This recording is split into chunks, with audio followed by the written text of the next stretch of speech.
Hello, good morning. Or good night. Good night, yeah. Yeah. So How you doing? where in the world are you right now? I'm in LA right now. I'm staying at Camila's house, so it's nice. It's cozy. I'm in a really cozy room, feeling nice. Is that her family home or is that like her home? This is her home in LA. She has a family home in Miami too. Oh, mate, that's so nice. Well, listen, I mean, I've got to ask. You mentioned it there. She's been filming Cinderella. Are you getting to see each other much?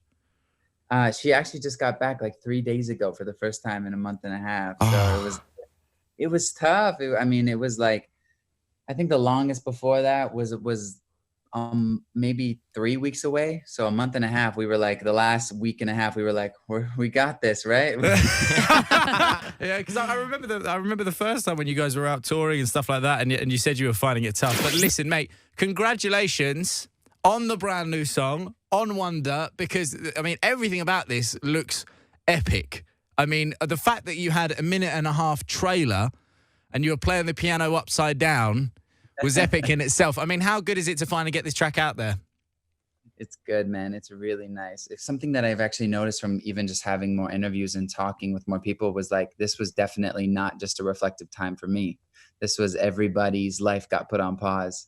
And we were all just like thinking about our lives and what was going on in the world. And, for me, it was 5 or 7 years of just constant movement and constant touring. And I know you know what that's like, the constant movement and flow. And all of a sudden, for the first time at 22, to just be told to stop. And I was in Miami. I was with Camila and her parents, and like I was like cooking for the first time and like doing laundry for the first time. And it sounds like silly, but I mean, I've been touring since I was 15. So this is like the first time I've really like been still. Yeah.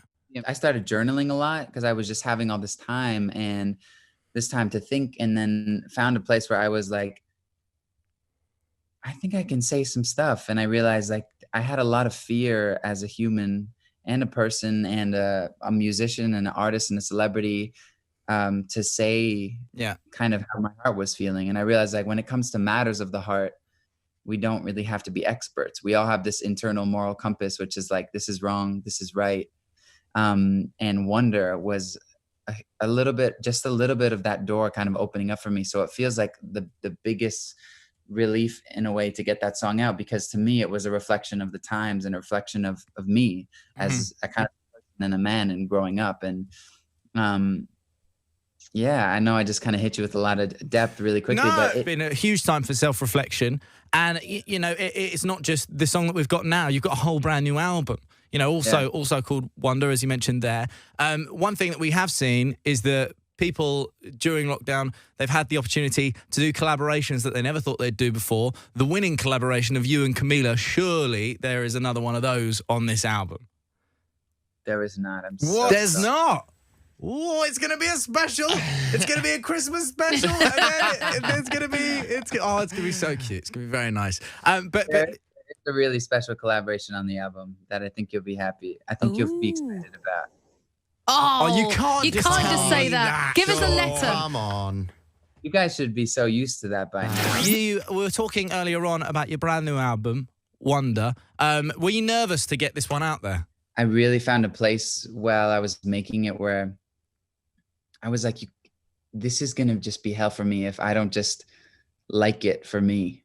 If I'm just not like cool with this music for me, because I think like if you're making art just to have people like it, then you're just never going to be satisfied because you cannot please everyone. And so I think that that's something that took me a really long time to learn, and also ended up realizing there's so many rewards you get from freeing yourself from what people will think about it, And I really found this time around that I ended up just really loving the music. I played it for my sister, who was my harshest critic, and she liked it, and my mom liked it, and my girlfriend liked it, and my friends liked it. And now if you guys like it, it's the cherry on top, and I hope you do, because I really do love it. And I don't feel nervous. I don't mean confident in like a cocky way. Obviously, I just mean it in like, I really do love this album. I'm really proud of it. Basically, Shawn, you're saying this is the greatest album of all time ever.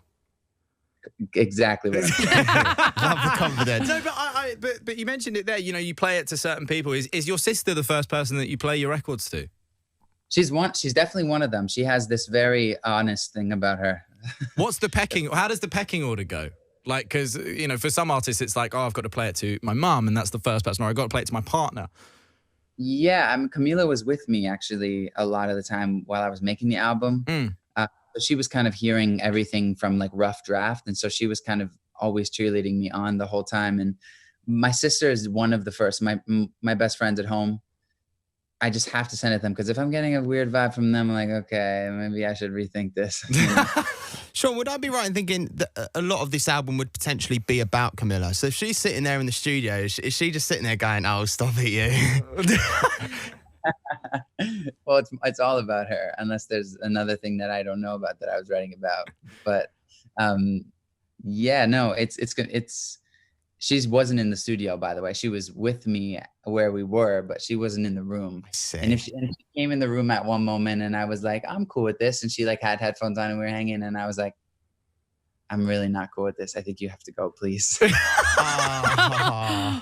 kicked out of the studio. Roman does that to me. Yeah, I'll do it today. Yeah. Don't worry. Do you think that being in a relationship has actually changed your music style? She's always known me a little bit deeper than most people, and so she always pushes me to go there. And I think, you know, when the music comes out, the album, you'll be hearing it's different. It definitely feels like it's coming from a different place. From the beginning, she was like, just stick with this. Even if it feels crazy and it feels weird at first, just stick with it, because it feels like it gave us goosebumps the first conversation we had about it.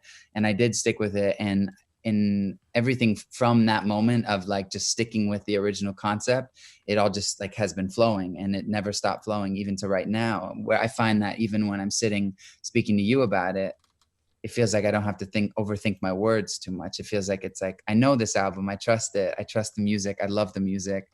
Now it's kind of just for you, you know? Oh, that's so good. Do you know what I really love? You said that she's changed you as a person. She said that she's the type of person that would go into a sushi restaurant and ask for a banana. You know, like that sort of stuff is so nice in a relationship where someone brings out something different in you. What do you think that you've brought out in her? I definitely got her to eat vegetables and drink water. She was having a poor Good work. time. At first, we would be at like a sushi restaurant, and she would ask for a banana, and I'd go into a slight panic attack.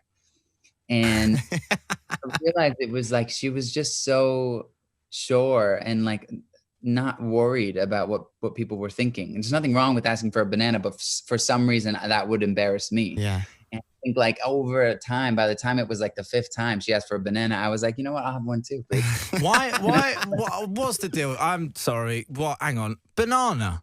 Just Right, because she's confident. And no, it's because she's a banana at a sushi joint. Why Wait, not? What context is this in? Is this layered on top of sushi? Is the banana slightly cut on top with a sticky rice, or is it just as like a dessert?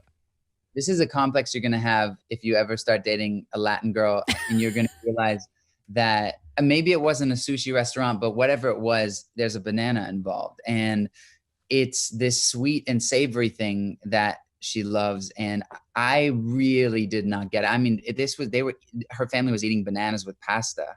And then at one moment, one day you wake up and you're there and you see the banana and you want the banana and you eat it and you go, I get it. I get why you for the banana all the time. There's something about this sweetness with your salty food that is good. And don't, I mean, it's crazy. It takes a long time.